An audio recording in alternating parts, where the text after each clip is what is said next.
I was sitting in the doctor's waiting room when my phone rang. It was Claire, my only daughter. Her voice sounded strange, almost cold, as she said, "Mom, listen. Vincent and I are leaving for Europe tomorrow. We sold the shore house and the car. We needed the cash. Bye." And she hung up. Just like that. 45 years of raising her, of sacrificing for her, and she discards me like a piece of trash. But I took a deep breath and smiled, because there was something my dear daughter didn't know. My name is Eleanor. I'm 71 years old, and until that moment, I thought I knew my daughter.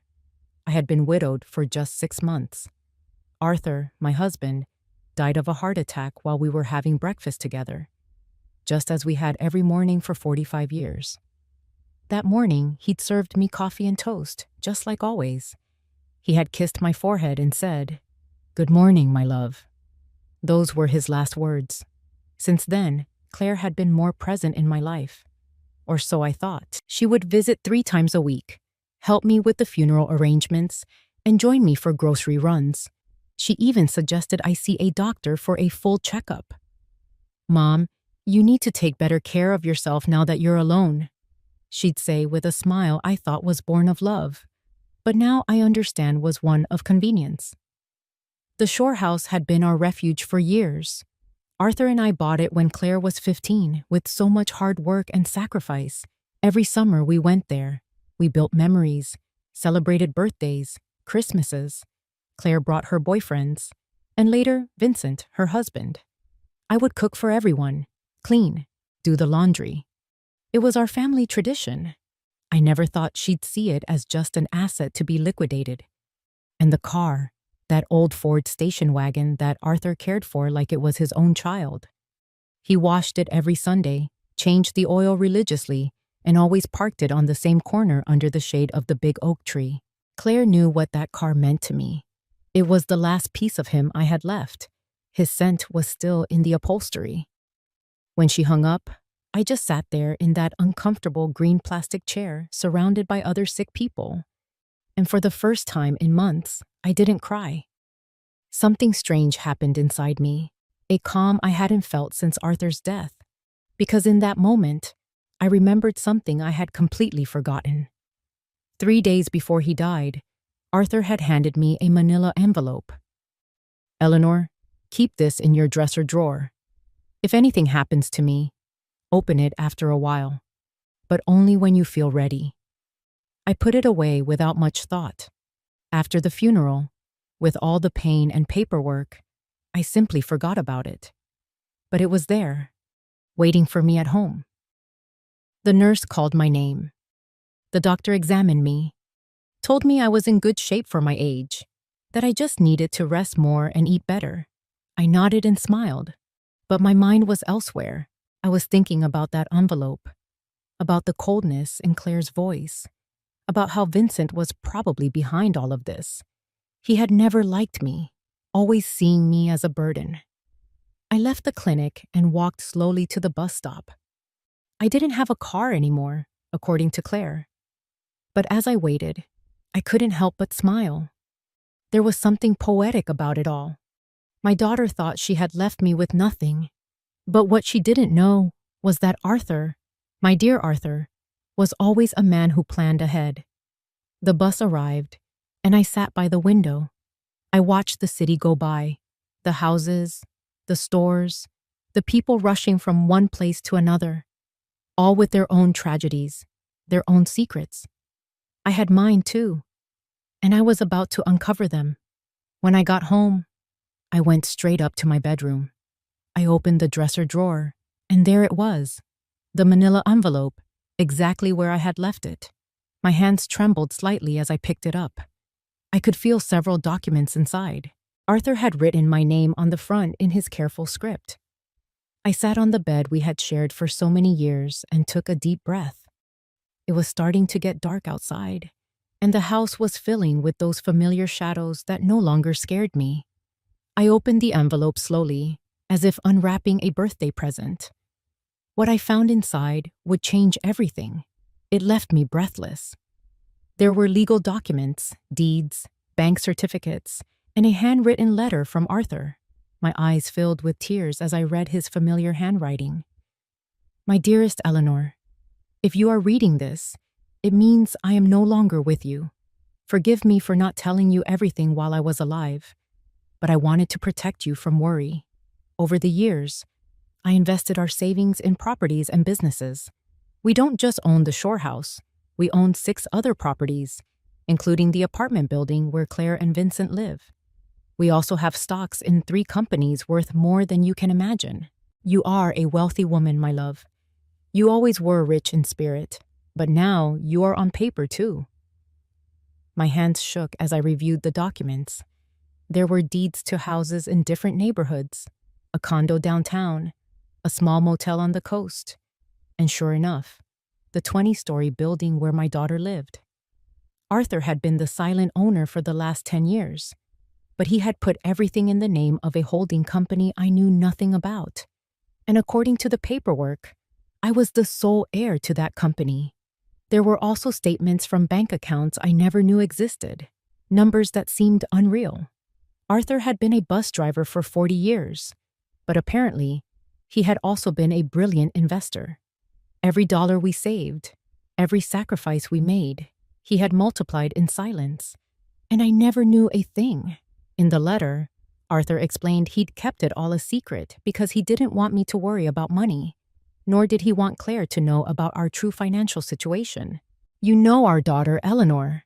If she knew we had this much money, her attitude might change. I want her to love us for who we are, not for what we have. The irony was crushing. Our daughter had abandoned us thinking we had nothing, when in reality, we had everything. I couldn't sleep that night. I walked through the house, touching the old furniture, the knickknacks Claire had always criticized as being outdated. I looked at the family photos on the wall, especially one where she was 5 years old, sitting on Arthur's lap, laughing. Where did that sweet girl go? When did she become so cold, so calculating? The next morning, the phone rang early. It was Claire again. Her voice sounded different, softer, but I had already learned to distrust those shifts in tone. Mom, how are you? I wanted to let you know we've transferred the money from the house and the car. We deposited your share into your account. It's not much, but it'll help you live for a few months while you find a smaller place. My share? I asked, keeping my voice calm. Yes, Mom. Obviously, we weren't going to leave you with nothing. We gave you 30%. That's fair, right? We need the money for this investment in Europe. Vincent has an incredible business opportunity over there. 30% of my own property. How generous. I understand. So, when are you leaving? This afternoon. Our bags are packed. We'll be gone for at least 6 months, maybe longer if the business works out. But don't worry, Mom. When we get back, we'll help you find a small apartment, something that fits your needs. Fits my needs. As if she had any idea what my needs were. All right, Claire. Have a good trip. Oh, Mom, I knew you'd understand. You've always been so supportive. We love you so much. And she hung up. I stood there, phone in hand, and for the first time in months, I laughed. I laughed like I hadn't since Arthur died. The situation was so absurd it was comical. My daughter had robbed me, kicked me out of my own home, spoken to me with unbearable condescension, all to finance a European fantasy that would probably end in disaster. But what bothered me most wasn't the money. It was the ease with which she had discarded me. 45 years of my life dedicated to her, of sacrifice, of unconditional love, and she had erased me from her life with a 2-minute phone call. That's what hurt. I checked my bank account online. Sure enough, they had deposited a sum that probably seemed generous to them, but to me, it was a joke. They had sold the shore house for far less than it was worth, likely because they needed the cash fast. And Arthur's car, they had practically given it away. That afternoon, from my window, I watched Claire and Vincent load suitcases into a cab. He was hauling 2 enormous bags. She carried a designer travel bag that looked very expensive. I saw them laugh, kiss, make plans. They looked like 2 teenagers excited for an adventure. They never looked up at my window. They never said goodbye. When the cab drove away, I sat in the kitchen with a cup of tea and Arthur's documents spread across the table. I had decisions to make. I could call a lawyer, reclaim my properties, and take back everything they had stolen. But something told me there was a better way to handle this, a more educational way. I called Gregory, the lawyer who had handled Arthur's affairs. He had been at the funeral. He'd offered his condolences and told me not to hesitate to call if I needed anything. Well, now I needed him. "Eleanor, how wonderful to hear from you. How are you holding up?" "I'm well, Gregory. I need to see you urgently. I found some of Arthur's papers that I don't quite understand." "Of course. Can you come by my office tomorrow morning?" "I'll be there." That night, for the first time in months, I slept soundly. I dreamed of Arthur. He was sitting in his favorite armchair, reading the newspaper as he did every morning. And when he saw me, he smiled and said, "It's about time, my love. It's about time you stood up for yourself." I woke with a strange feeling. It wasn't exactly happiness, but it wasn't the grief that had blanketed me for months either. It was something like determination. For the first time since Arthur's death, I had a clear purpose. I was going to get back what was mine, but not in the way Claire expected. The next morning, I got ready with more care than usual. I put on my burgundy dress, the one Arthur always said made me look elegant. I did my hair, put on a little makeup, and when I looked in the mirror, I saw a woman I hadn't seen in a long time. I saw a strong woman. Gregory's office was downtown. It was an old but elegant building with marble floors and large windows. He greeted me with a warm smile. But when I showed him the documents, his expression changed completely. "Eleanor, this is far more than I ever imagined. Arthur was a very smart man. Look, according to these papers, you are the owner of—" "I know, Gregory. I've reviewed them. What I need to know is what I can do legally." Gregory explained that everything was in order. The documents were legitimate, and I was the legal owner of all those properties. He also confirmed something I already suspected. The sale of the shore house had been illegal because Claire had no right to sell it. "We can recover the house immediately, Eleanor, and we can also press charges against your daughter for fraud." "No, Gregory. I don't want to press charges. I want to do this another way. I want everything to remain a secret for now. Can you help me?" Gregory looked at me with curiosity but nodded. "Of course. You're my client. What do you need?" "I need you to discreetly recover the shore house. Do whatever is necessary to nullify that fraudulent sale. And I need you to help me take real control of all my properties, especially the building where my daughter lives." "I understand. It will be a process that takes a few weeks, but it's completely feasible." "Perfect. And Gregory, I need no one to know I'm behind this, at least for now." When I left Gregory's office, I felt as if I had woken from a very long dream. I walked through the downtown streets, watching the people, the buildings, the life that continued on its normal course. But for me, everything had changed. I had a plan. The following weeks were the strangest of my life.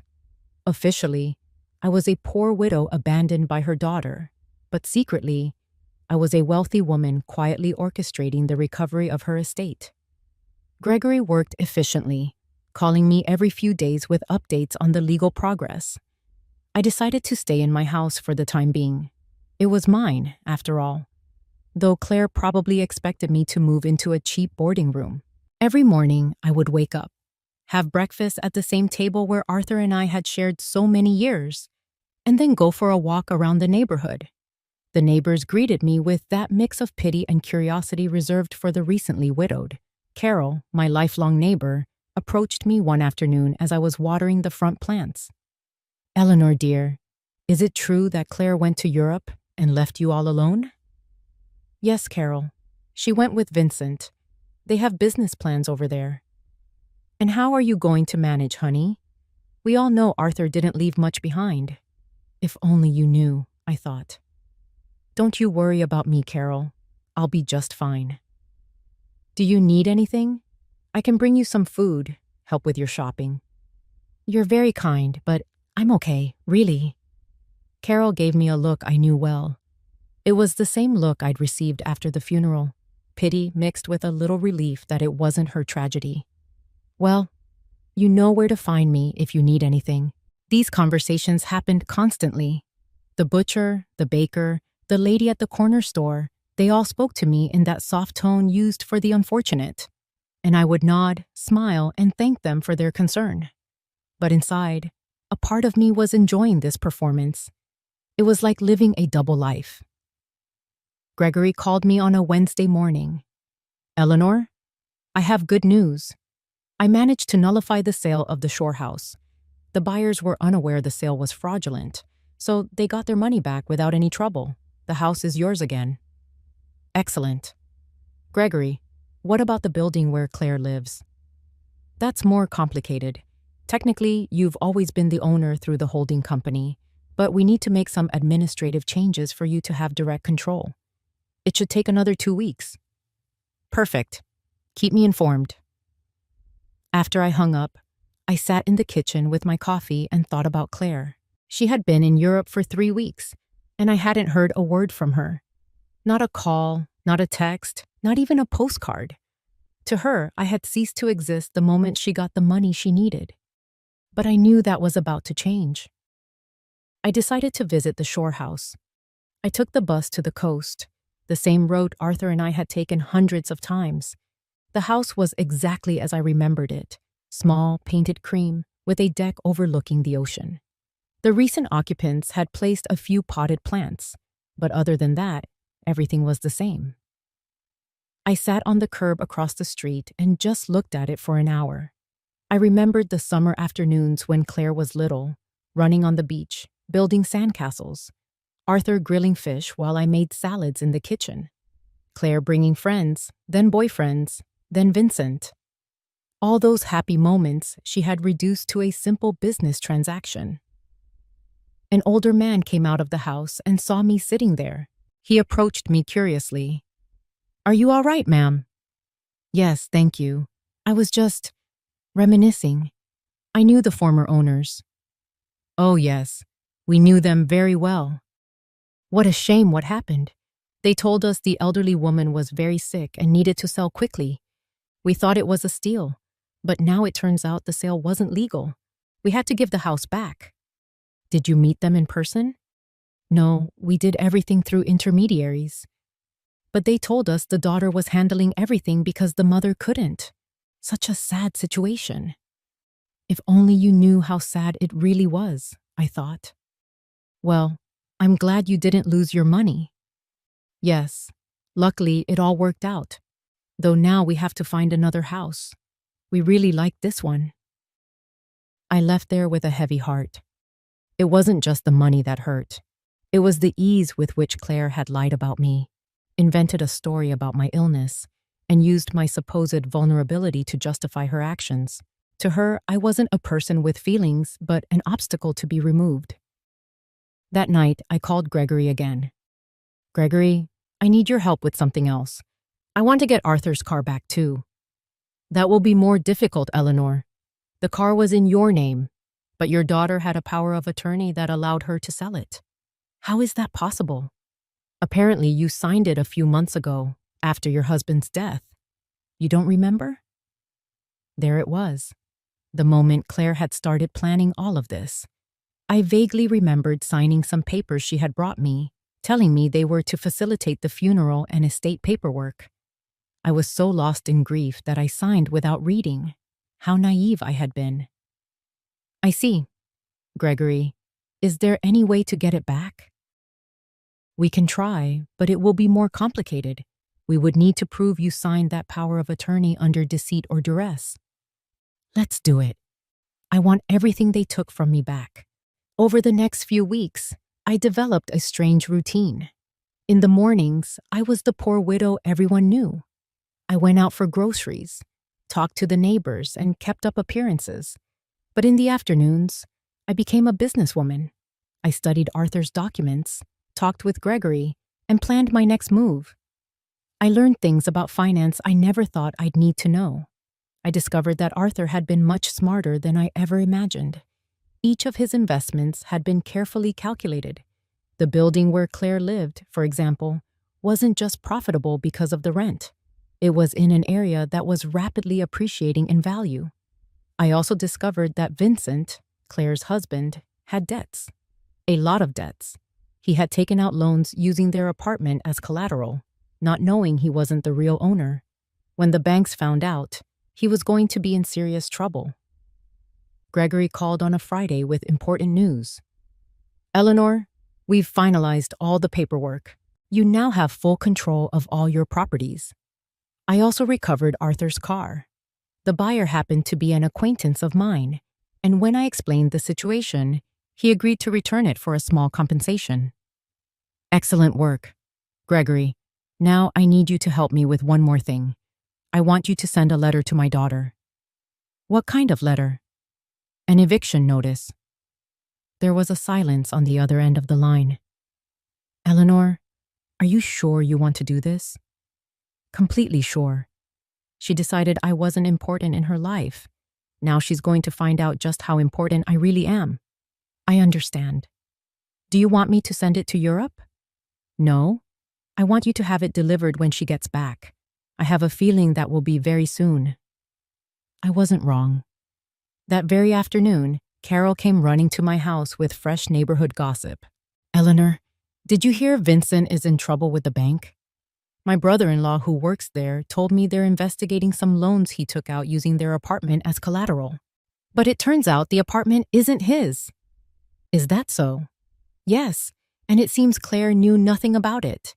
They're saying she's going to have to come back from Europe to sort out this mess. What a complicated situation." "Yes, and the worst part is, apparently Vincent lied to her about the business in Europe. There was no business. He just wanted to escape the debts he had here." Perfect. Everything was falling into place exactly as I had hoped. Claire had trusted Vincent, had sacrificed her relationship with me for him, and now she was discovering he wasn't the man she thought he was. That night, I sat on the porch with a cup of tea and looked at the stars. Arthur used to say the stars were the souls of people who had lived full lives, watching over their families from the heavens.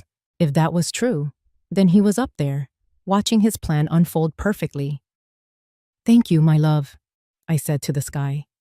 "Thank you for taking care of me even after you're gone." The next day, Gregory called early. "Eleanor, we have an update. Your daughter just arrived back in the country. She's at the airport, alone." "Yes, apparently Vincent stayed in Europe. Rumor has it they had a huge fight." "I see. Have you sent the letter?" "I'm sending it out today. She should receive it tomorrow." I hung up the phone and stood there in the kitchen, feeling a mix of nervousness and anticipation. After so many weeks of silent planning, the time for the first real move had finally arrived. Claire was about to find out that her mother was not the helpless victim she believed her to be. Claire got to her apartment on Tuesday night. I knew because Carol, who seemed to have informants all over the neighborhood, came to tell me the next day. "Eleanor, your daughter came back last night. I saw her go up with one suitcase, but she looked awful. Pale, dark circles under her eyes, like she'd been crying the whole flight." "Alone?" "Completely alone. And something strange, Eleanor. When the doorman asked for her keys, she didn't have them. She had to have the super let her in with the emergency copy." Interesting. Vincent had the keys, which meant he probably had no intention of returning. Or maybe Claire had discovered something about him and fled. In any case, my daughter was back, and she would soon be receiving my little welcome home gift. Gregory called me that same afternoon. "Eleanor, the letter was delivered an hour ago. The doorman confirmed your daughter received it personally." "Perfect. How long did we give her?"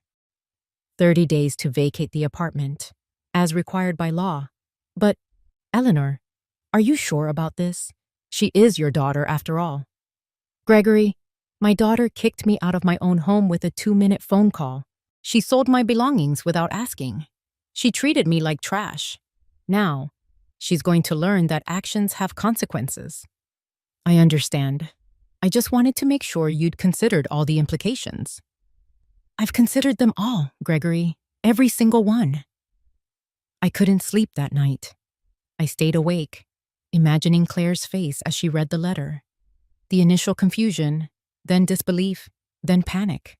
She would probably think it was a mistake, that someone was trying to scam her. But when she called to verify, she would discover it was all completely legal. The next day, as if on cue, the phone rang at 8 in the morning. It was Claire, and her voice was desperate. Mom, I need to talk to you urgently. Good morning, dear. How was Europe? Mom, I don't have time for that right now. I got a really weird letter yesterday. It says I have to be out of my apartment in 30 days. It has to be a mistake, right? Do you know anything about this? An eviction notice? How strange. Who is it from? Some company I've never heard of.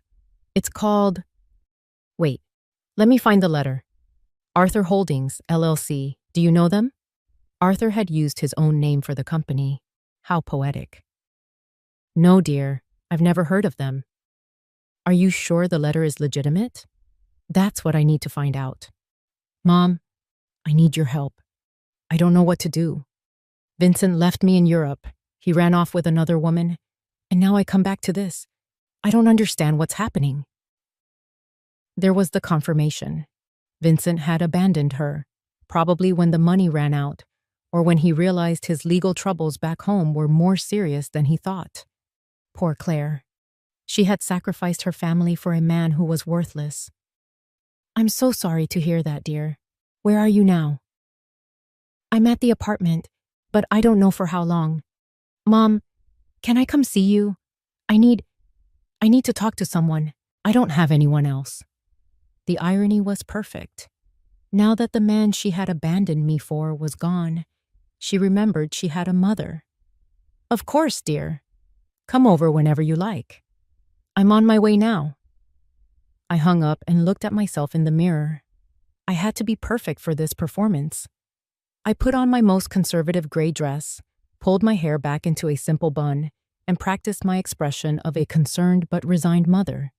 When Claire arrived, she would see exactly what she expected to see. A poor, vulnerable widow who had been abandoned by her own daughter. Claire arrived an hour later. When I opened the door, I was shocked at how terrible she looked. She had lost weight, had deep dark circles under her eyes, and her expensive clothes looked wrinkled and slept in. Her eyes were red from crying. Mom, she said, and for a moment, I thought she was going to hug me. But she stopped, as if suddenly remembering how things had ended between us. Come in, dear. Do you want some coffee? Yes, please. We sat in the kitchen, at the same table where I had read Arthur's documents weeks before. Claire looked small in that chair, lost, like when she was a little girl and would come to me with her school problems. Mom, I am so sorry for how I left. I know I didn't treat you well. It's in the past, dear. No, it's not. I treated you horribly. I said terrible things. Her voice broke. And now I have no one. What happened with Vincent? He left me for a 25-year-old waitress at a hotel in Paris. It turns out there was never any business in Europe. It was all a lie. He just wanted to escape his debts here and used the money from selling your house to fund his little adventure. His debts? Yes, Mom, a lot of debts. It seems he'd been taking out loans for years, using our apartment as collateral. But now I find out he wasn't even the owner of the apartment. How is that possible? Here was my opening. I don't know, dear. Property matters are so complicated. The problem is, now the banks are coming after me for his debts. They say since we were married, I'm responsible too. And on top of that, this eviction notice. Mom, I don't know what to do. I have no money, no job, nowhere to live. She started to cry. Real, genuine tears of desperation. And for a moment, my mother's heart softened. I wanted to hold her, comfort her, tell her everything would be okay. But then I remembered the coldness in her voice on that phone call. The ease with which she had dismissed me, the way she had spoken to me as if I were a burden. "Have you spoken to a lawyer about the letter?" "I don't have money for a lawyer, Mom. We spent everything in Europe. Vincent took what little was left when he ran off with that woman." "So what are you going to do?" "I don't know. I was thinking maybe I could stay with you for a little while, just until I find a job and can get a small place of my own." There it was, the question I had been waiting for. After kicking me out of my own home, after selling my things, after treating me like dirt, now she wanted me to rescue her. She wanted the poor widow she had created to save her from the consequences of her own actions. "Of course, dear. This will always be your home." Claire looked at me in surprise, as if she hadn't expected it to be so easy. "Really, Mom? After everything that's happened?" "You're my daughter, Claire. That will never change." She stood up, and this time she did hug me. It was a desperate hug, the kind from someone who is drowning and clinging to the only lifeline they can find. I hugged her back, but not with the unconditional love of before. Now there was calculation in my embrace, a strategy. "Thank you, Mom. I promise I'll find a job soon. I won't be a burden." "Don't worry about that now. Just rest, recover, and then we'll figure out your options." Claire left that afternoon to get a few things from her apartment. I stayed in the kitchen, thinking about how easy it had been. She had come to me exactly as I had planned, broken, desperate, and out of options. And the best part was, she suspected nothing.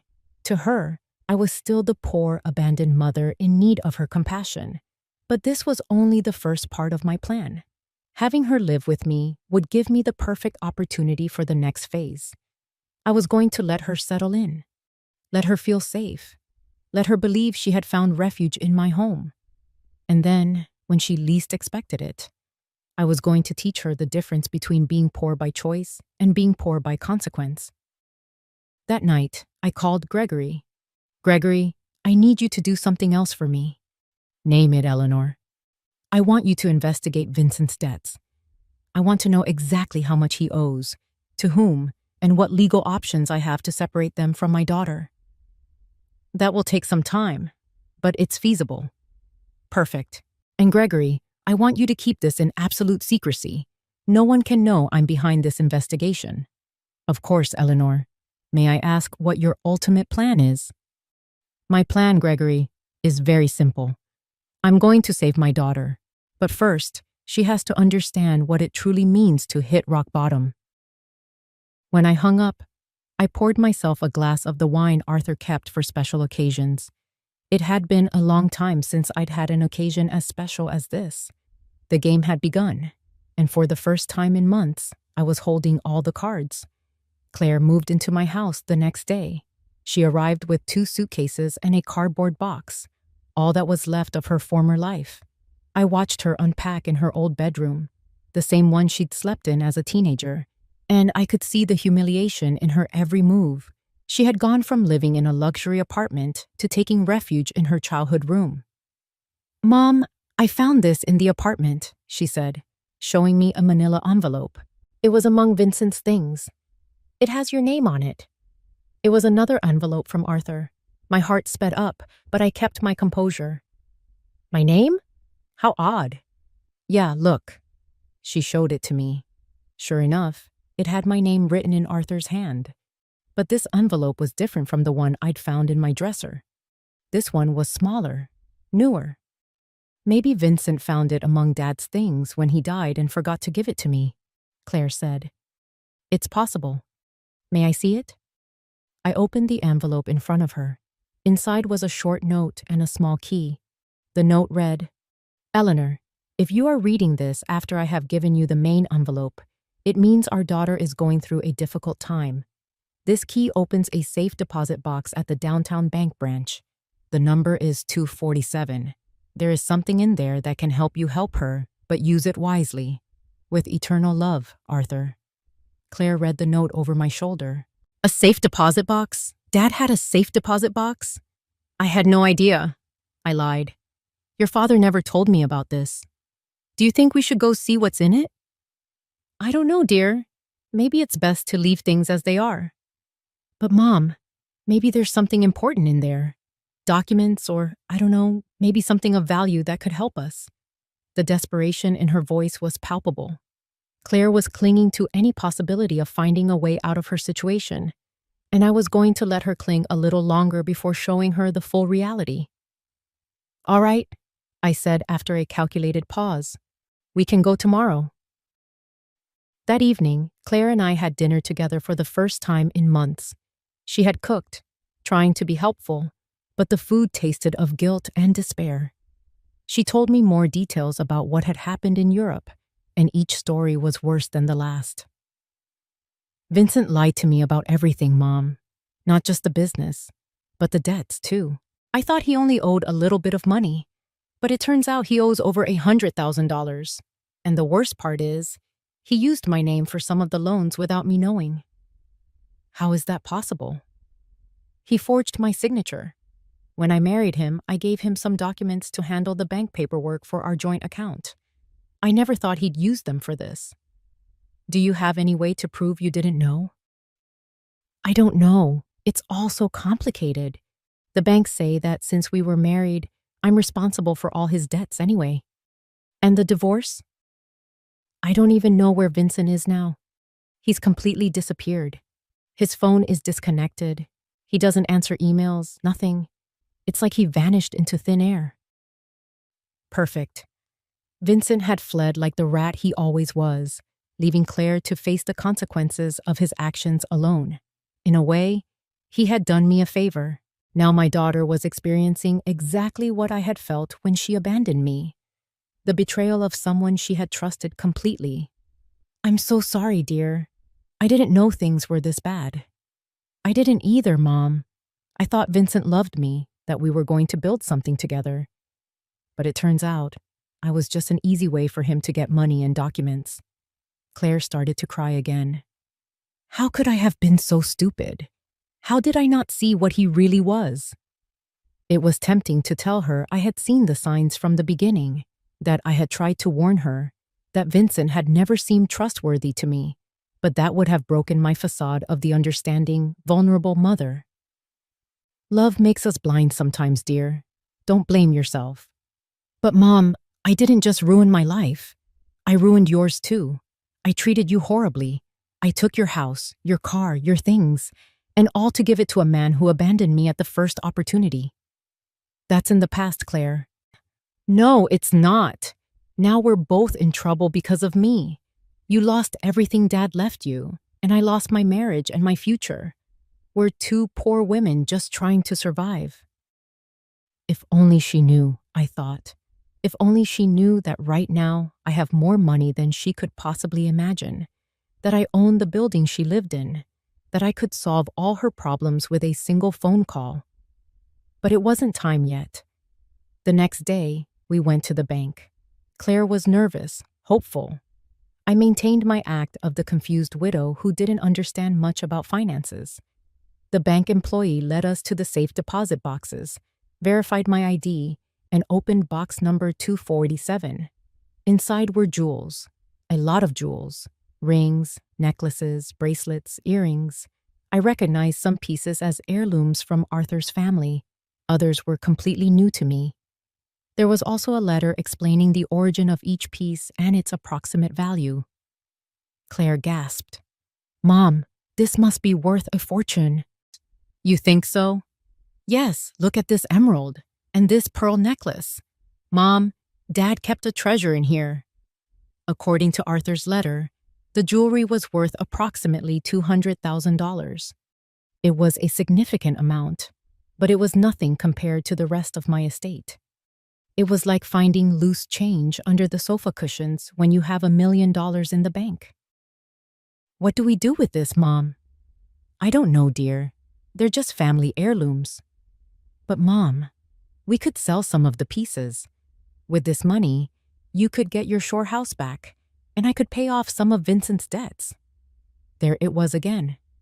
Even when she found something valuable, Claire's first thought was how to use it to solve the problems Vincent had created.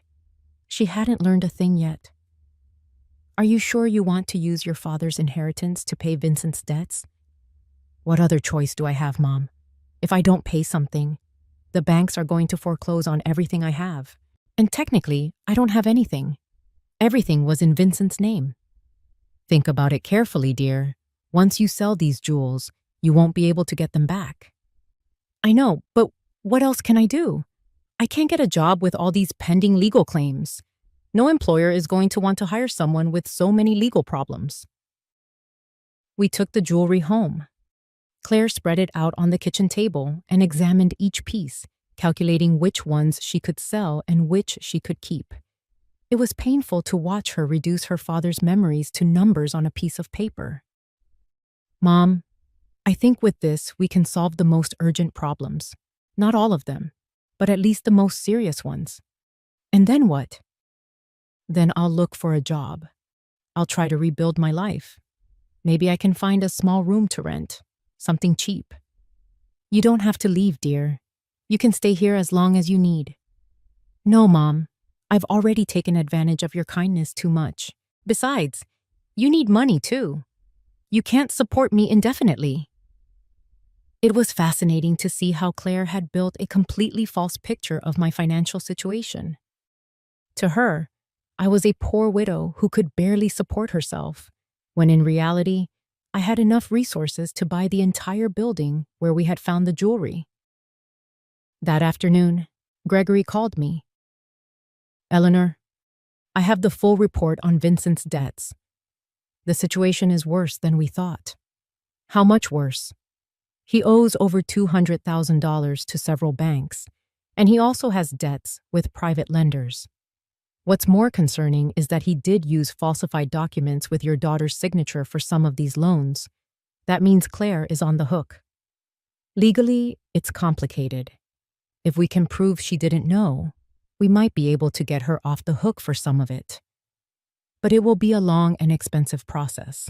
How expensive? For a good lawyer specializing in these types of cases, probably $50,000. And there's no guarantee of success. I see. And if she just pays the debts? If she has the money, that would be the quickest solution. But I doubt she has access to that kind of cash. Gregory, I want you to prepare all the necessary documents to free my daughter from these debts. But don't tell her anything yet. You're going to pay, Eleanor? I'm going to do whatever is necessary to protect my daughter, but this has to be handled in a very specific way. When I hung up, I found Claire in the living room, looking at the jewelry with a sad expression. She looked lost, like a child who had broken her favorite toy and didn't know how to fix it. What are you thinking about, dear? About Dad. About how disappointed he would be in me if he could see what I've done with my life. Your father loved you very much, Claire. He would understand. No, Mom. He taught me to be responsible, to value family, to not be selfish. And I did the exact opposite. I abandoned my mother for a man who turned out to be a liar. I sold my family's memories for cash. I ruined everything he built. For the first time since she had returned, I heard genuine remorse in her voice. It wasn't just regret for the consequences of her actions, but a true recognition that she had done something morally wrong. People make mistakes, dear.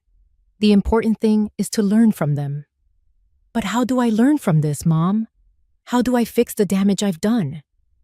There it was, the question I had been waiting for. Claire was finally ready to face the truth about her actions and their consequences. But it still wasn't time to reveal my final card. First, I had to let her hit rock bottom completely. The next few days were crucial to my plan. Claire decided to sell most of the jewelry, keeping only the engagement ring Arthur had given me, and a small necklace that had belonged to her grandmother. I watched her prepare to visit jewelers, research prices, and negotiate with buyers. It was painful to see her reduce decades of family history to commercial transactions, but it was necessary for her to understand the real weight of her decisions. Mom, I got $180,000 for the jewelry, she told me one afternoon, counting the bills on the kitchen table. It's less than I hoped for, but it's enough to pay off the most urgent debts. Are you sure you want to do this? I have no choice. If I don't pay something soon, they'll start seizing assets. Even this house could be at risk if they prove I have some kind of legal connection to the properties. The irony of the situation was thick. Claire was worried about losing a house that I owned, paying off the debts of a man who had abandoned her, with money from jewelry that had belonged to the very man who had built the fortune that could save her. And how will you decide which debts to pay first? I spoke with a free financial advisor at the bank. She told me to prioritize the debts with real collateral, because those are the ones that can affect property or lead to immediate seizures. Claire had matured a lot in these few weeks. The woman who had sold my things without consulting me was now carefully researching every financial decision. The suffering had made her more responsible, but also more fragile. That night, as she was organizing the debt paperwork on the table, I received a call from Gregory. "Eleanor, I have important news. We've located Vincent." "Where is he?" "In Paris, as your daughter suspected. But here's the interesting part. He's trying to get French residency through a sham marriage with that young woman your daughter mentioned." "A sham marriage?" "Yes. Apparently the girl needs papers, and he needs a way to stay in Europe without being deported. But more importantly, we found evidence that he deliberately forged your daughter's documents with the intent to flee the country. So that means Claire can be freed from the debts? With this evidence, yes, we can prove fraud and coercion. Your daughter wouldn't have to pay for anything Vincent did behind her back." It was perfect. I had a way to legally save Claire from all her debts without her suspecting that I had the money to do it myself. "Gregory, I want you to start the legal process immediately." "Should I tell your daughter?" "Not yet. I want the process to be completely finished before I say anything. I don't want to give her false hope." "Understood. This will take about 3 weeks, maybe a month." "Perfect." When I hung up, Claire looked at me curiously. "Who was that, Mom?" "A woman asking for Mrs. Henderson, the neighbor down the street. Wrong number." Lying had become easy. With each passing day, I felt more comfortable in this double life I was leading. On one hand, I was the poor, abandoned mother Claire believed me to be. On the other, I was a wealthy woman quietly orchestrating the salvation and education of her daughter. For the next 2 weeks, I watched Claire struggle with decisions she had never had to make before: how to stretch money for food, how to negotiate with creditors, how to find a job when your credit history is in ruins. It was a cruel but necessary education. "Mom, I went to 3 job interviews today," she told me one afternoon, coming home with swollen feet and a tired face. 2 of them told me they couldn't hire me because of the pending legal issues. The third one offered me a part-time job cleaning offices at night. "Are you going to take it?" "I have no choice. It pays very little, but it's better than nothing. And I can work at night, so I can keep looking for something better during the day." Seeing my daughter, who had lived a comfortable life for over 40 years, preparing to clean offices at night broke my heart. But it also filled me with pride. She was finally facing reality without expecting someone else to solve her problems. "Are you sure you can handle that much physical work?" "I'll have to learn. I can't keep being a burden to you, Mom. It's enough that you're letting me live here without paying anything." "This is your home, Claire." "No, Mom, this is your home. And I'm here because of your generosity, but I'm not going to abuse it forever." One evening, while Claire was at her first cleaning shift, Carol came to visit. She sat with me in the kitchen, sipping tea and looking at the family photos on the walls. "Eleanor, I have to ask you something. Did you know Claire was going to come back in this condition?" "What do you mean?" "Well, when she left, she seemed so sure of herself, so arrogant. She talked about the great life she was going to have in Europe, how successful Vincent was, and now she comes back completely broken, working as a cleaner, living with you again." Life has a way of teaching us lessons, Carol. "Yes, but there's something more. I've been watching Claire these past few days, and she seems different. Not just sad, but humble. as if she's learned something important. Carol had always been very perceptive. What do you think she's learned? I think she's learned the value of the things she took for granted, like having a mother who loves her unconditionally. Perhaps. Eleanor, can I tell you something? When Claire left and treated you so badly, many of us thought you would never forgive her. But here you are, taking care of her again, giving her a home when she has nowhere else to go. She's my daughter, Carol. Yes, but not all mothers would do what you're doing, especially after being treated the way you were. If Carol only knew the whole truth, that I had the power to solve all of Claire's problems, but was choosing to let her suffer a bit longer so she could learn the complete lesson. Do you think I'm doing the right thing? I think you're doing what a good mother would do, but I also think Claire needs to fully understand what she lost when she abandoned you. What do you mean? I think she needs to value you not just as the mother who rescues her when she's in trouble, but as the strong woman who built a stable life for 45 years. She needs to respect you, not just need you. Carol had hit the nail on the head. That was the exact point of my entire plan. I didn't want Claire to come back to me out of desperation. I wanted her to come back out of genuine respect and mature love. And how do you think that can happen? I think it's already happening. I've watched her these past few days. Eleanor, the way she talks to you now is completely different. She's no longer the daughter who gives you orders or treats you like a burden. She's now an adult woman who is genuinely grateful to have a mother like you. That night, when Claire came back from her job, I saw her arrive tired, but with a new dignity. She had earned those few dollars with her own effort, and that meant something to her. How was your first day? Hard, but not as bad as I thought. The other women who worked there helped me a lot. One of them, Carmen, taught me some tricks to clean more efficiently. Carmen? Yes, she's 60 years old and has been cleaning offices for 20 years. She told me she started after her husband left her with 3 young children. She says it's not the job she dreamed of, but it gave her independence and dignity.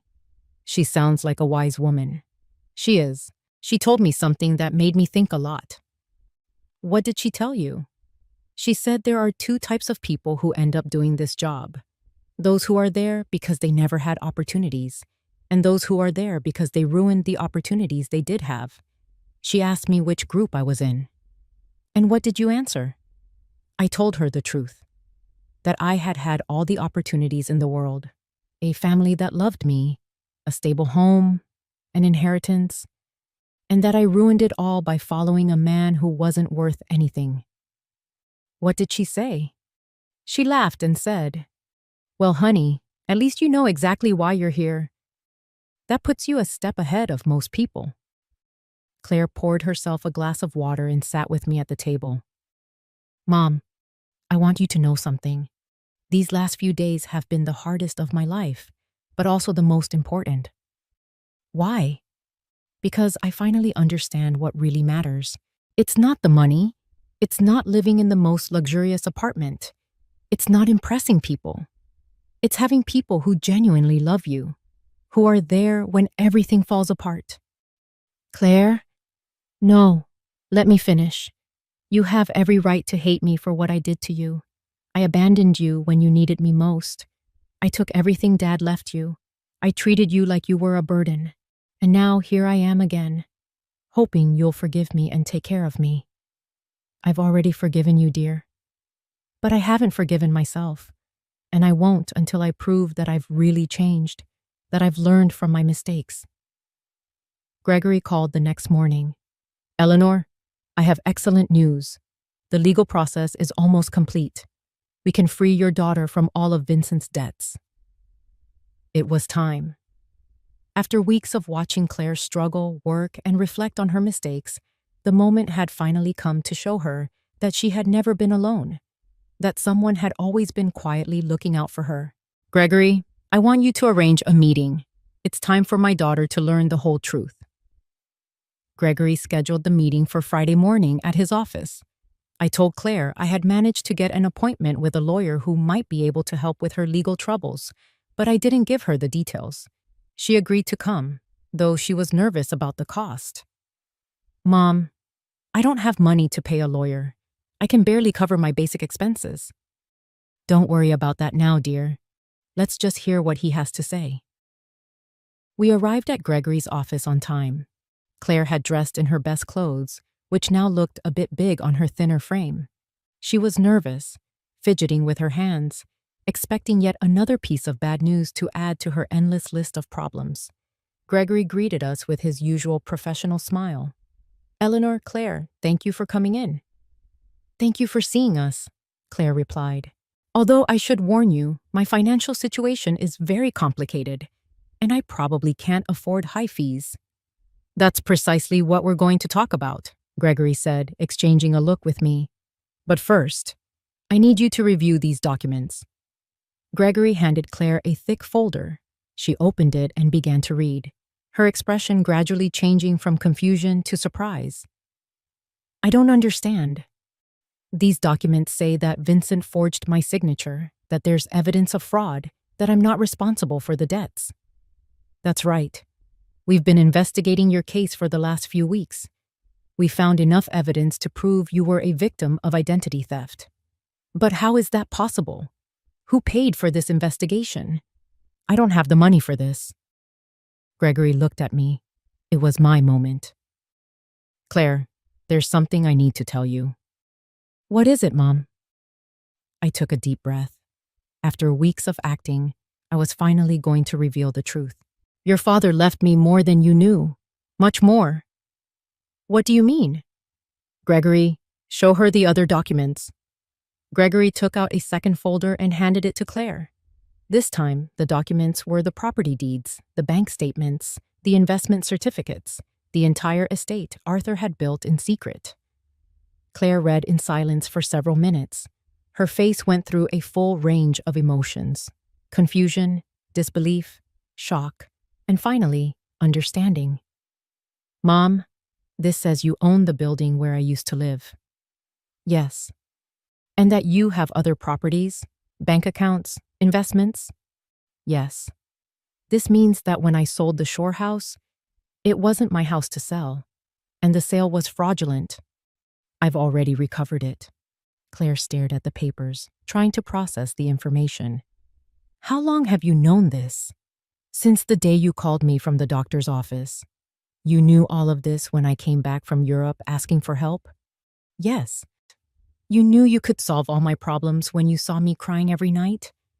Yes. There was a long, tense silence. Claire closed the folders and looked me directly in the eyes. Why, Mom, why did you let me suffer if you could have helped me? This was the question I had been waiting weeks to answer. Because you needed to learn something you couldn't learn any other way. What was that? You needed to learn the value of the things you had lost, the value of family, of respect, of responsibility. When you abandoned me, it wasn't just money you took from me. It was dignity. It was love. It was trust. Claire began to cry, but these weren't the tears of self-pity she had shed for weeks. These were tears of deep understanding. I abandoned you when you needed me most.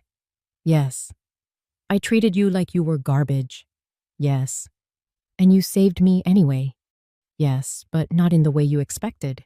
I didn't save you by giving you money to continue making the same mistakes. I saved you by letting you hit rock bottom so you could learn to save yourself. Gregory discreetly interjected. Claire, your mother has paid all the legal expenses to free you from Vincent's debts. She has also recovered all the properties that were fraudulently sold. You are completely free of legal problems. And the cleaning job I got? You can quit if you want to, I said. But I hope you don't. Why? Because that job is teaching you something you never learned when everything was easy. It's teaching you the value of your own effort, the dignity of honest work, the importance of valuing every dollar you earn. Claire wiped her tears and looked at me with an expression I hadn't seen in years. It wasn't the look of a daughter who needs her mother, but the look of an adult woman who respects another woman. Do you forgive me, Mom?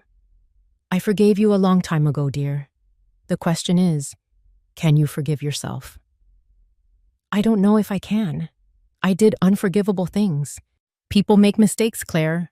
What matters is what we do after we recognize those mistakes. Gregory left us alone in his office for a few minutes. Claire and I sat in silence, processing everything that had happened. Mom, I want you to know something. Even if you didn't have all this money, even if you really were the poor widow I thought you were, I would have learned the same lesson. Which lesson is that? That there is nothing more valuable than having someone who loves you unconditionally. For these past few weeks, the only thing that kept me sane was knowing I had a home with you. That no matter how much I had ruined my life, you were still my mother. That will never change, Claire. I know, but I also know that I can never take that love for granted again. I have to earn it every day, with respect, with gratitude, with actions, not just words.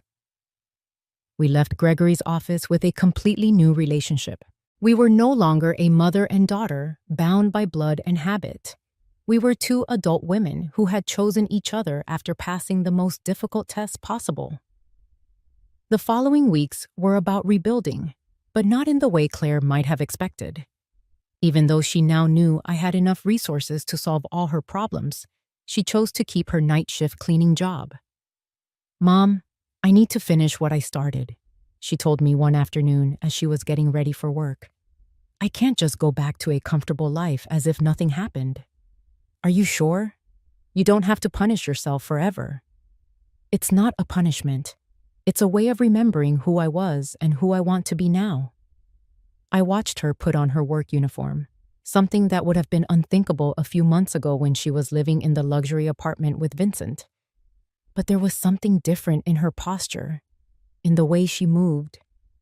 She was no longer the broken woman who had arrived crying at my door. She was someone who had found dignity in honest work. Carol came to visit that afternoon, as she had every few days since Claire had returned. Eleanor, there are some very strange rumors going around the neighborhood. What kind of rumors? People are saying that you're not as poor as everyone thought. Someone saw Claire leaving a very fancy law firm downtown, and then they saw her paying off all her debts at the bank. People talk, Carol. Yes, but they're also saying you got your shore house back, and that you somehow managed to solve all of Claire's legal problems. That costs a lot of money, Eleanor. Carol knew me too well for me to deceive her for long. What exactly do you want to know? I want to know if my friend of 40 years has been lying to me about her situation. I poured myself a cup of tea and sat across from her. It was time to be honest with someone else. Arthur left me more than anyone knew, Carol. Much more. How much more? Enough that Claire and I will never have to worry about money again. Carol was silent for a moment, processing this information. And why did you pretend to be poor all these months? Because I needed Claire to learn something she couldn't learn any other way. I told her the whole story, Claire's cruel phone call, my plan of silent revenge, the weeks of watching her hit rock bottom, and finally, the revelation in Gregory's office. Eleanor, that is both brilliant and terrible at the same time. Terrible. Yes, because you let your own daughter suffer when you could have helped her immediately, but also brilliant, because I understand why you did it. You really understand? Yes. Claire needed to learn the value of the things she had lost. If you had simply given her money to solve her problems, she would have learned that there's always someone who will bail her out of the consequences of her bad decisions. Exactly. But Eleanor, didn't it hurt you to see her suffer? Every day, every night I heard her cry. Every morning I saw her get up to go to work tired and defeated. But I knew that if I rescued her too soon, she wouldn't have learned the complete lesson. And you think she's learned it? See for yourself. Claire knows she now has access to enough money to live comfortably, but she chose to keep her job. She knows she can move into a better place, but she decided to stay here with me. She knows she doesn't have to worry about debts, but she's using her own savings to help other women in similar situations. She's helping other women? Yes.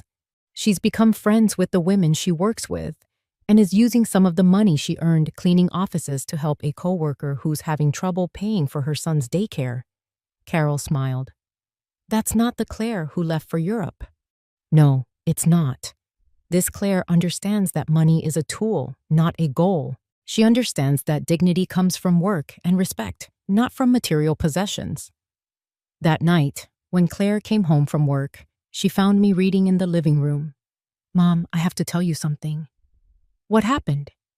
Today, Carmen asked me if I was the daughter of the rich lady from the North End. What did you tell her? I told her yes, that you have enough money that I don't have to work. And you know what she asked me next? What? She asked me why I was still working then.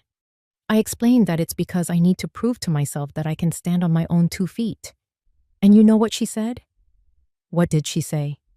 She laughed and said, Honey, that's the difference between being rich and acting rich. Your mom taught you how to be truly rich. Carmen is very wise. Yes, and she made me understand something important. It's not about the money you have, but about how you use it and how you relate to it. Claire sat with me on the sofa. Mom, I want you to know I've made a decision. What is it? I'm going to keep living here with you, but not as a daughter who moves back in with her parents. I want to stay as an adult woman who chooses to share her life with her mother. What's the difference? The difference is that I'm going to pay my share of the expenses. I'm going to contribute to the upkeep of the house, and I'm going to treat this relationship as a partnership between 2 independent women who love and respect each other. Claire, you don't need to. Yes, I do, Mom. I need our relationship to be different from what it was before.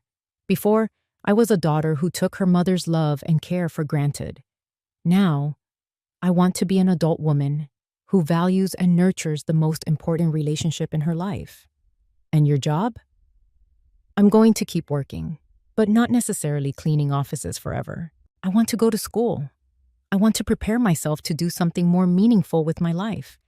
But I want to do it step by step, earning every opportunity. Do you have any idea what you want to study? Yes, I want to study social work. These past few weeks have taught me how many people are going through difficult situations without anyone to support them. I want to use the resources we have to help other women who are going through what I went through. It was perfect.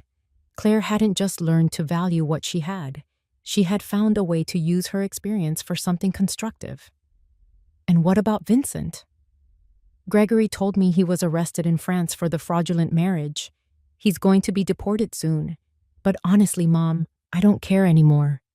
That part of my life is over. You don't feel any resentment? No. Vincent did me a favor without knowing it. If he hadn't abandoned and betrayed me, I never would have hit rock bottom. And if I had never hit rock bottom, I never would have learned to truly value what I have.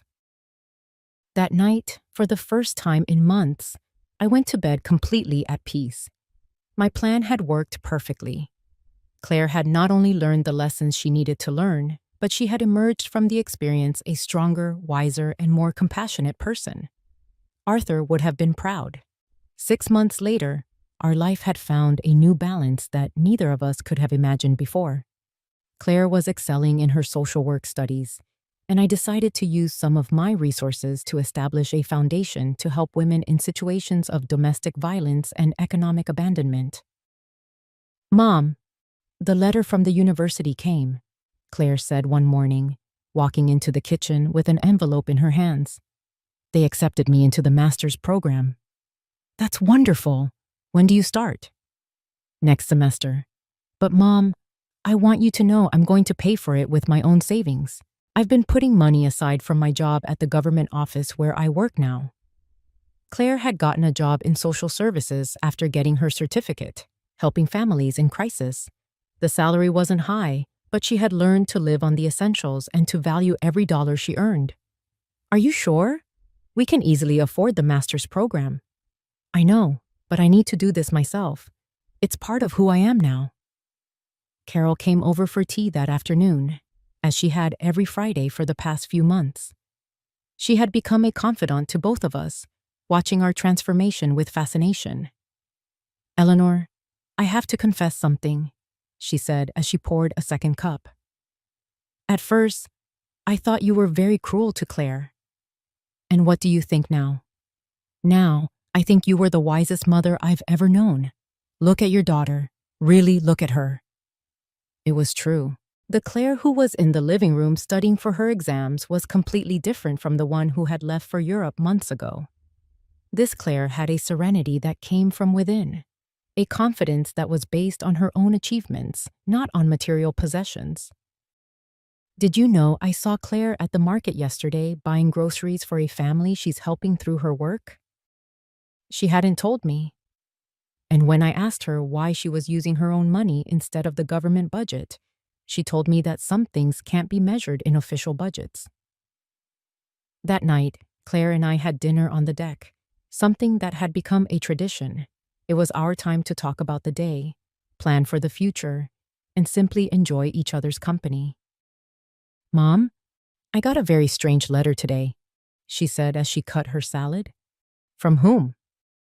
From Vincent. My muscles tensed. Vincent wrote to you? From where?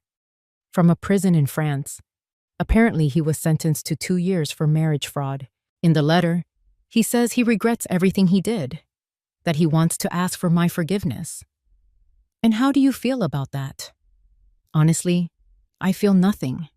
Not anger, not sadness, not a desire for revenge. It's as if that part of my life happened decades ago, not months. Are you going to write back? No, not because I hate him, but because there's nothing to say.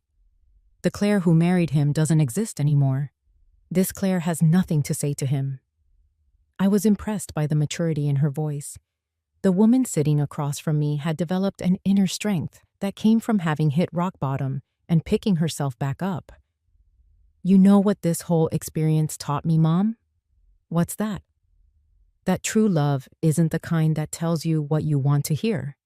True love is the kind that teaches you what you need to learn, even when it hurts. That's a hard lesson to learn. Yes, but a necessary one. Vincent told me what I wanted to hear. He made me feel special. He convinced me I deserved a life of luxury without effort. You taught me that true wealth comes from hard work, respect, and genuine relationships. That night, after Claire went to her room to study, I sat alone on the deck, looking at the stars and thinking of Arthur. I had promised him I would take care of our daughter, and I finally felt I had fulfilled that promise in the right way. I hadn't taken care of her by giving her money when she needed it. I had taken care of her by teaching her how to take care of herself. I hadn't saved her by solving her problems. I had saved her by allowing her to learn to solve them on her own. The next day was Sunday, and we had planned to visit the shore house together for the first time since I had recovered it. Claire hadn't wanted to go before, saying she needed time to process everything that had happened. Are you ready? I asked as we got into the car. I think so. The drive was quiet but comfortable. When we arrived, Claire stayed in the car for a moment, looking at the house where we had spent so many family summers. It looks exactly the same, she finally said. Some things don't change, but others do. I'm not the same person who sold this house. We went inside together. The house was clean and tidy, exactly as Arthur and I had kept it for years. Claire walked through each room, touching the furniture, looking at the family photos hanging on the walls. Mom, I want to apologize.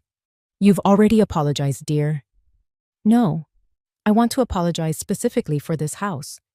Not just for selling it, but for reducing all our family memories to a business transaction. It's forgiven. This house represents 40 years of family summers, of birthdays, of Christmases. Dad built that deck with his own hands. You planted that garden. I learned to swim on that beach. And I turned it all into cash to finance the adventure of a man who wasn't worth anything. She sat on the sofa where Arthur used to read on Sunday mornings. You know what hurts the most? What? That when I sold it, I felt nothing. It was just another property. Now, being here again, I can feel Dad in every corner. I can hear his laugh, smell his morning coffee, see his reading glasses on the table. He's here, Claire. He's always been here. I know. And I also know he would be proud of how you handled all of this. We spent the whole day at the house, cooking together, cleaning, fixing small things. It was like a ritual of reconnection, not just with the place, but with the values that place represented. As the sun began to set, we sat on the deck that Arthur had built, watching the ocean. Mom, I have a proposal. What is it? I want us to turn this house into a temporary shelter for women leaving situations of domestic violence, a place where they can stay while they rebuild their lives. It was the perfect proposal. Arthur would have loved the idea of his shore house being used to help other families. That's a beautiful idea, dear. We can use some of the foundation's resources to maintain it, and you can oversee the program through your work. Are you sure you want to turn our family refuge into that? Mom, the best refuges are the ones that are shared. Dad always said that a house isn't truly a home until it opens its doors to other people who need love. He was right. Arthur had always been generous with our home, inviting family, friends, and neighbors who needed a place to stay. We returned home that night with a new project and a completely renewed relationship. We were no longer a mother and daughter bound by obligation or need. We were two women who had consciously chosen to build a life together based on love, respect, and a common purpose. That night, before I fell asleep, I spoke to Arthur in silence. We did it, my love. Our daughter finally understands what really matters. And for the first time since his death, I felt him answer me. I always knew you would. You're both stronger than you think. Justice had been served, not as revenge, but as education. Not as punishment, but as transformation. And in the end, we had both gained something far more valuable than money. We had gained an authentic relationship, built on a solid foundation that no future crisis could ever destroy.